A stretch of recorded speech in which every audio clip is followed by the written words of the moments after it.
दोस्तों नमस्कार, मैं हूं विनीता यादव और आप देख रहे हैं न्यूज नशा आदत हर खबर की। न्यूज नशा में आज आपके सामने एक ऐसा मुद्दा लेके आ रहे हैं, वो भी उस चेहरे के साथ में जो सत्ता की वो तमाम बखिया उधेड़ कर रख देते हैं और सच्चाई को सामने ला देते हैं। डॉक्टर सीपी राय जी, उनके साथ चर्चा करेंगे उन तमाम मुद्दों पर जो कि इन दिनों छुपाने की बहुत कोशिश कर रही है सरकार, लेकिन क्या वाकई में छुपा पा रही है?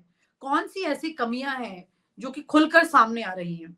नरेंद्र मोदी जी, जो कि जिनको सदन में आना है, उनको स्पीकर बोलते हैं कि आप मत आइएगा। इस तरह की तमाम चीजें हो रही हैं। सीधा मैं साथ में अपने जो मेहमान है उनको साथ जोड़ते हुए इस चर्चा को आगे बढ़ाती हूँ। डॉक्टर सीपी राय जी हमारे साथ जुड़ चुके हैं। सर, सबसे बड़ा सवाल ये है कि ओम बिरला, जिनको ये बात खुलकर सदन में नहीं बोलनी थी कि भाई प्रधानमंत्री नरेंद्र मोदी को मैंने मना किया है कि आप मत आइएगा क्योंकि कांग्रेस की महिलाएं आपकी सीट पर हमला कर सकती हैं, इतना सा मैनिपुलेशन वो नहीं कर पाए। तो क्या, क्योंकि अब इससे नरेंद्र मोदी और ज्यादा घिर रहे हैं, इससे ज्यादा बात क्या होगी परिस्थिति में? तो ऐसे में क्या अब उनकी भी नौकरी खतरे में है धनखड़ की तरह? वनिता, ये बहुत शर्मनाक है किसी लोकसभा अध्यक्ष द्वारा ये कहना कि प्रधानमंत्री खतरे में है और ये कहना कि महिला सांसद हमला कर सकती हैं। ये दोनों लोकतंत्र के भी खिलाफ है और संवैधानिक परंपराओं के भी खिलाफ है, जो संसदीय परंपराएं हैं उसके भी खिलाफ है। ओम बिरला कौन होते हैं रोकने वाले प्रधानमंत्री को कि आप आइए या मत आइए? ये तो प्रधानमंत्री का अपना अधिकार है कि वो आए या ना आए। उनके पास पूरा तंत्र है जानकारी के लिए।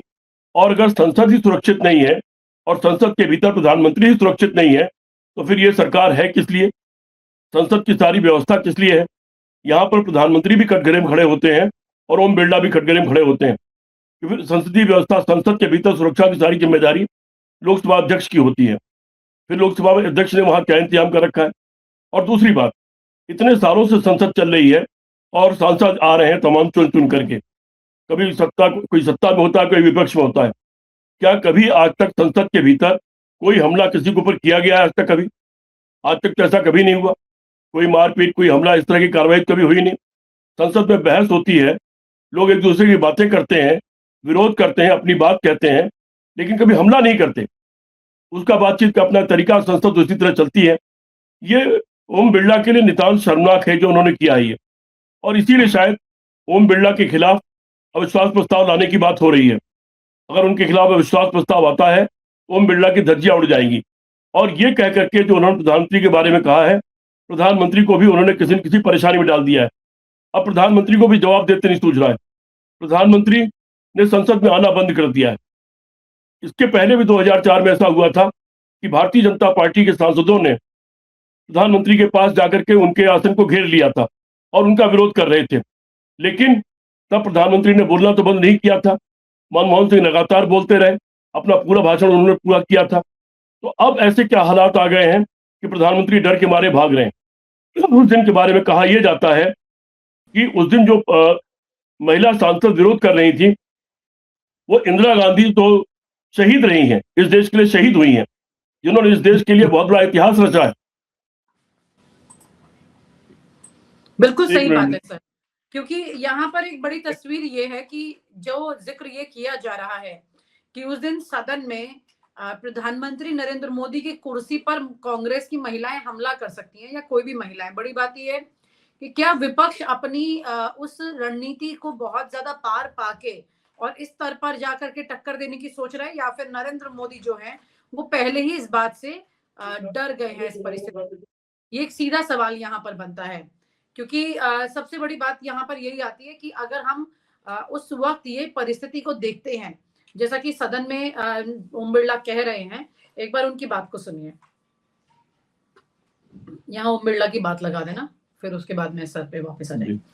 सर, ओम बिरला ने जो कहा वो आपने सुना कि किस तरह से वो ये बात कह रहे हैं। बड़ी बात ये है कि प्रधानमंत्री जो है वो इस सिचुएशन को क्या कभी जीवन में पहले कभी, मुझे याद नहीं आता ऐसी कोई सिचुएशन आई हो और जिसको मैनेज करने में प्रधानमंत्री को इतनी दिक्कत हो। अगर अटल बिहारी वाजपेयी होते तो वो क्या करते? नहीं, आज तक के इतिहास में ऐसा कभी नहीं हुआ। अगर अटल बिहारी वाजपेयी होते तो निश्चित तौर पर वो सदन में भी आते और उसके पहले अपने कक्ष में उन सारी महिला सांसदों को बुलाते, उनसे बात करते, बताइए आप लोगों का क्या ऐतराज है। और ये पता लगने के बाद उनका ऐतराज ये है कि इंदिरा गांधी की बेइज्जती क्यों की गई, इंदिरा गांधी का चरित्र हनन क्यों किया गया। पहली बात तो अटल बिहारी वाजपेयी अपनी मौजूदगी में ऐसा चरित्र हनन होने नहीं देते। और अगर उनकी गैर मौजूदगी में हुआ है तो निश्चित तौर पर उसके ऊपर वो खेद भी व्यक्त करते और उन महिला सांसदों से माफी भी मांगते और बकायदा सदन में आकर के अपने भाषण को पूरा करते। चाहे जितना शोर शराबा होता रहता, लेकिन अटल जी अपना भाषण पूरा करते। अटल जी डेमोक्रेटिक आदमी थे, तमाम और प्रधानमंत्रियों की तरह से। निश्चित तौर पर वो हालात ही नहीं पैदा होने देते और ये भी हालात पैदा नहीं होता कि नेता विरोधी दल को बोलने ही ना दिया जाए। अटल जी अगर होते तब तो ये होता, विनीता जी। लेकिन सर यहाँ पर जिस तरह से ये परिस्थितियां दिखाई दी हैं, प्रधानमंत्री नरेंद्र मोदी जो चीन से नहीं डरते, जो ट्रंप से नहीं डरते, वो यहाँ पर कैसे बैकआउट करके या फिर ये कहें कि ओम बिरला की बात को उन्होंने मान ली, और क्या वाकई में सदन में महिलाएं इस तरह की परिस्थिति कर सकती हैं? नहीं नहीं विनीता जी, दरअसल उस दिन सवाल ये था कि एक तरफ तो प्रधानमंत्री इंदिरा गांधी के लिए विरोध हो रहा था और जो दुबे है, जो नालायक पने की बातें करता रहता है, सांसद बिहार वाला, निशिकांत वो दुबे। उसने इतनी इतनी इतनी गंदी बातें उसने कहा था, वो संसद में नहीं होनी देनी चाहिए थी। उसको तत्काल रोक देना चाहिए था, उसका माइक म्यूट कर देना चाहिए था। एक तरफ तो वो था। दूसरी तरफ राहुल गांधी जी किताब ले आए थे नरवणे साहब की, और उन्होंने कहा था प्रधानमंत्री जी को मैं किताब भेंट करूंगा, तो इस किताब को पढ़ लें। तो वो किताब आकर के भेंट न करते, उससे बचने के लिए प्रधानमंत्री का पलायन कर जाना, ये निश्चित तौर पर लोकतंत्र के लिए अच्छा तो नहीं है। प्रधानमंत्री को आना चाहिए था, किताब उनसे ले भी लेना चाहिए था। और दूसरी बात, नेता विरोधी दल भी तो आखिर इस संसद का एक हिस्सा है। नेता विरोधी दल जो होता है वो शेडो प्राइम मिनिस्टर की तरह काम करता है। और कुल मिलाकर के 65-66 करोड़ वोट पड़ा था। 23 करोड़ वोट अगर पड़ा था भारतीय जनता पार्टी और एनडीए को, तो उस बाकी सारा वोट विपक्ष को पड़ा था, विपक्षी दलों को पड़ा था। और नेता विरोधी दल किसी एक दल का नेता नहीं होता, बल्कि संपूर्ण विपक्ष का नेता होता है। आखिर उसको आप क्यों नहीं बोलने देंगे? वो बोलना चाहता, अगर उसने कोई गैर संवैधानिक बात की, कोई संसद की मर्यादा के खिलाफ बोला होता, तो आप उसके उस भाषण को स्पंज कर देते, जैसे तमाम भाषण स्पंज आपने किए हैं। लेकिन वो करने के बजाय उसको बोलने नहीं देना, और बार बार यहाँ तक कि लगातार कई दिनों से उनको बोलने नहीं दिया जा रहा है, तो वो सारी परिस्थितियां ऐसी बन गई हैं कि प्रधानमंत्री जी डरे हुए हैं। दूसरी बात, बाहर राहुल गांधी ने यह कह दिया कि दो मुद्दों पर प्रधानमंत्री जी दब गए हैं और वो कंप्रोमाइज्ड है। एक अडानी के केस के मामले पर कंप्रोमाइज्ड है, दूसरे एप्स्टीन के मामले में कंप्रोमाइज्ड है। और राहुल गांधी ने यह भी कह दिया कि एप्स्टीन की फाइल में अभी बहुत माल बाकी है जो आना है अभी। साथ में उन्होंने एक वाक्य और बोल दिया, नरेंद्र मोदी जी जानते हैं और मैं भी जानता हूं, और ये नरेंद्र मोदी भी जानते हैं कि मैं भी जानता हूं। तो शायद ये भी डर है कि कहीं राहुल गांधी के पास कोई ऐसे कागजात या कोई ऐसी चीजें तो नहीं है कि वो दिखा करके संसद के भीतर अचानक एक एक सनसनी फैला दें। एप्स्टीन से संबंधित कोई ऐसी चीज तो उनके हाथ में नहीं आ गई है, जिस तरह से नरवणे जी की किताब आ गई है। मुझे लगता है ये सारी परिस्थितियां जिसके नाते संसद न चलने देना खुद सत्ता पक्ष की भी अपनी रणनीति का हिस्सा है। वो खुद भी नहीं चाहते कि संसद चलने दो पाए। बड़े मुद्दे हैं सर, ये नरवणे की किताब के वो हिस्से, किताब जो है 4 स्टार्स ऑफ डेस्टिनी, इसके कुछ वो हिस्से जिसमें ये बात साफ मतलब एक जो इसमें दिखाई दे रही है, इसका सार जो है वो जमीनी स्थिति और सार्वजनिक जो बयान है, इसके बीच कैसे सैनिक जो है वो एक बड़ी चुनौती उसके लिए खड़ी हो जाती है।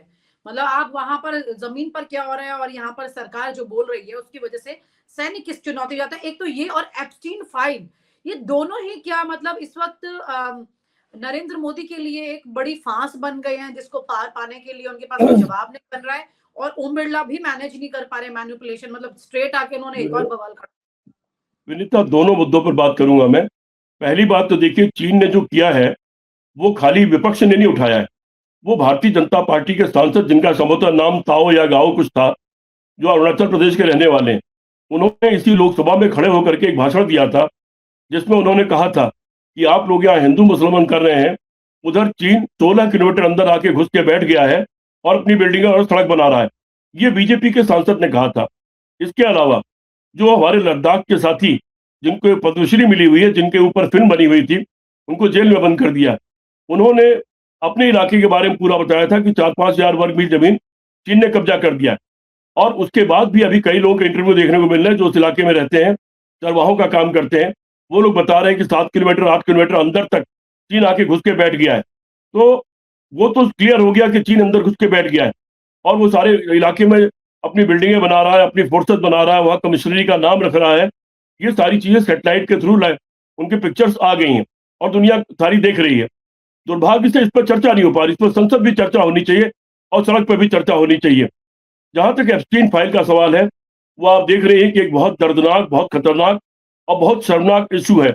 और उस इशू में दुनिया के तमाम देशों के तमाम बड़े-बड़े नेता इन्वॉल्व दिखलाई पड़ रहे हैं, बड़े-बड़े नाम इन्वॉल्व दिखाई पड़ रहे हैं। लेकिन जिन देशों में मर्यादा की राजनीति होती है, उन देशों में आप देख रहे हैं कि लगातार लोगों के इस्तीफे हो रहे हैं। इंग्लैंड के प्रधानमंत्री के इस्तीफे की चर्चा चल रही है और उनकी जगह कौन प्रधानमंत्री बनेगा उसकी चर्चा शुरू हो गई है। भारत के प्रधानमंत्री का नाम भी तात्कालिक तौर पर अभी पूर्ण रूप से तो नहीं, लेकिन सांकेतिक रूप से उसमें आया है और उनकी बातचीत में आया है। अनिल अंबानी का चर्चा तमाम उसमें आ चुकी है, जिसमें गोल्डन बालों वाली लड़की का जिक्र आता है। बाकी अभी बहुत सारी चीज उसमें आनी बची हुई है। ट्रंप साहब ने अभी परसों एक बयान दिया, वो बयान बहुत खतरनाक है, भारत के लिए बहुत शर्मनाक है, हमारे और आपके लिए शर्मनाक है। भारत हमारा देश है। नरेंद्र मोदी जब तक पद पर बैठे हुए हैं तब तक भारत के प्रधानमंत्री हैं। उनके बारे में किसी राष्ट्रपति का ये कहना कि मैं उनको हॉट वाटर में नहीं डालना चाहता हूं, उनका राजनीतिक कैरियर खत्म नहीं करना चाहता हूं, वो मेरे बहुत अच्छे दोस्त हैं, वो मेरी बड़ी इज्जत करते हैं, ये कहना ये बहुत बड़ा तमाचा है हिंदुस्तान के मुंह पर। और किसी नरेंद्र मोदी हो, XYZ कोई हो, आप प्रधानमंत्री के पद पर बैठे हैं वो ठीक है, लेकिन आपको इस देश को अपमानित करने का अधिकार नहीं दिया जा सकता, इस देश को बेचने का अधिकार नहीं दिया जा सकता कि आप अपनी कोई गलती करें और उस गलती के दबाव में आकर के अपनी शर्म के मारे और ब्लैकमेल होने के डर से मारे आप हिंदुस्तान को बेच दें और कोई भी समझौता आपके ऊपर अमेरिका थोप दे, ये इस देश में होता नहीं रहा है। ये देश जब बहुत कमजोर था, आजादी की लड़ाई के बाद निकला था, बहुत गरीब था, कमजोर था, तब भी पंडित जवाहरलाल नेहरू ने किसी का दबाव नहीं माना। इंदिरा गांधी ने तो धत्ता बता दिया था अमेरिका के राष्ट्रपति को और जो चाहा था वो करके दिखाया था। लाल बहादुर शास्त्री ने भी वही किया था। तो ये देश ऐसे प्रधानमंत्रियों का रहा है, वहां से लेके मनमोहन सिंह तक, जिन्होंने देश की मान मर्यादा इज्जत को ऊंचा रखा। नरेंद्र मोदी जी, ये आपको आकर के सामने साफ करना चाहिए, एक बड़ी प्रेस कॉन्फ्रेंस करना चाहिए और बताना चाहिए कि एप्स्टीन फाइल में क्या है। आपको ये बताना चाहिए कि अमेरिका का राष्ट्रपति आखिर इस तरह की घटिया बात क्यों कर रहा है। वो क्यों कह रहा है कि मैं उनका राजनीतिक कैरियर नहीं बिगाड़ना चाहता हूं। अमेरिका के राष्ट्रपति के पास ऐसी क्या चीज है और उसके दबाव में आकर के आप उल्टे सीधे फैसले और समझौते क्यों कर रहे हैं जो हिंदुस्तान के खिलाफ है, हिंदुस्तान के किसानों के खिलाफ है, हिंदुस्तान के भविष्य के खिलाफ है। इसके बारे में नरेंद्र मोदी को आकर के प्रेस कॉन्फ्रेंस करके देश के सामने जवाब देना चाहिए और संसद में जवाब देना चाहिए। अगर वो जवाब नहीं देते हैं तो उनके खिलाफ शंकाएं दिन दूनी रात चौगनी लगातार बढ़ रही है और ये देश के हित में नहीं है। भारत के एक नागरिक के रूप में मैं अपने प्रधानमंत्री का इस तरह का कमजोर होना बर्दाश्त नहीं कर सकता और मेरे प्रधानमंत्री का कोई अपमान हो वो मेरे देश का अपमान है, ये बर्दाश्त नहीं किया जा सकता। विनीता जी, ना आप करेंगी ना मैं करूंगा, इस पर जवाब तो देना पड़ेगा। ये तमाम बहुत सारे गंभीर सवाल उठ रहे हैं सर देश में, लेकिन बड़ी बात यह कि किस तरह से लोग इस बात को समझें कि वाकई में इतनी गंभीर परिस्थिति है। इस बार की संसद इसलिए नहीं चल पा रही है क्योंकि प्रधानमंत्री नरेंद्र मोदी नहीं आ रहे हैं। प्रियंका गांधी कहती कि हम आते हैं चले जाते हैं, कोई जवाब देने वाला नहीं है, तो हम क्या करें आके।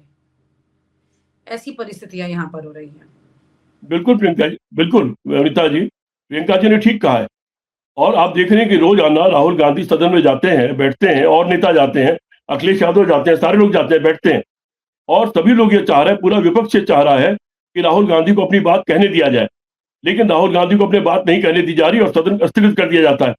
अभी कल आपने देखा कि राहुल गांधी उस वक्त कोई अध्यक्षता और कर रहा था, राहुल गांधी ने आके कहा कि अभी ओम बिरला जी से बात हुई है, उन्होंने कहा कि आपको बोलने का अवसर दिया जाएगा, लेकिन आप मुझे बोलने का अवसर नहीं दे रही।